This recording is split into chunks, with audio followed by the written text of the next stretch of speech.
Welcome to Here's How We Get There. It's the daily show filled with conversations about business and mental health in a down-to-earth style with real-world language. Now let's dive in with your co-hosts, Kenneth Shark Kinney and Trey Tucker.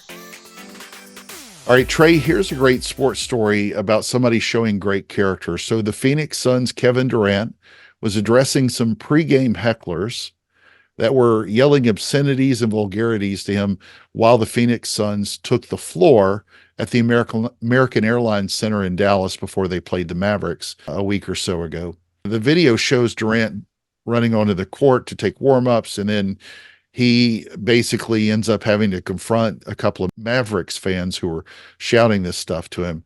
And he apparently told them to grow up or act like a grown up or something like that. But what he did that was really impressive, other than not, beating them down to a drum with his, massive size, was he went to security and actually told security to make certain not to have them removed. The easy thing would have been that he could have misheard them, or he did hear them correctly, and he could have said, "Get these idiots out of there." That's what most people would have done. Any normal person would have asked them to get removed, or I'd probably be dead or in jail, because I would have gone over there and just tried to beat him up.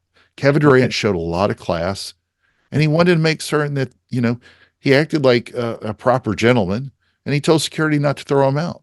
So I know you probably would have shot him or something, but what are your thoughts on it, on how he acted? Yeah, I would have seen their insults and raised them one. But yeah, I love it because I know you are, but what am I? Yeah, exactly. That's the level of my insults. You got stuck in second grade. But I love it. Here's the thing: is I think his quote later in the article said, "I wanted them to see me and the other players as humans," and I'm guilty of this. Especially in a sport. I know basketball, you can actually see their faces, but in a sport like football where you can't see their faces, it's easy to just see them as characters in a video game, maybe, or like robots almost. But when you actually get to interact with these players, then you see they're real people with real emotions. They're trying, they make mistakes. And so when you see them as humans, flawed as we all are, it's probably going to be a lot more of a tendency to show grace. So then I think, okay, let's apply that to real life. What if I saw people that ticked me off in traffic that I normally might get road rage at? What if I see them as a human that's maybe going through a rough day and just made a bad decision on the road? Just the whole idea of patience and relationships, along with a second chance.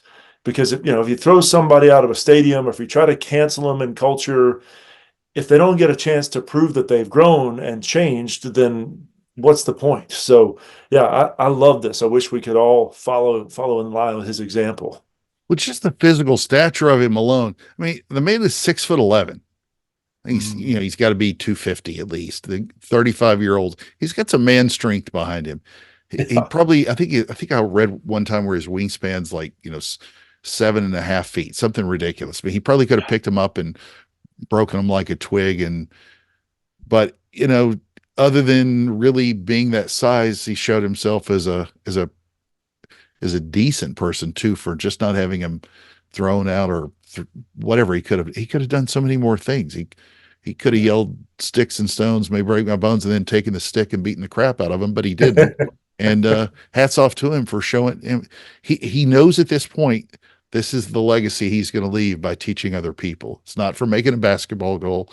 I wish more people would know about this story. So I'm just glad that we got to talk about it for a few minutes. And I'm going to go beat you in a game of horse.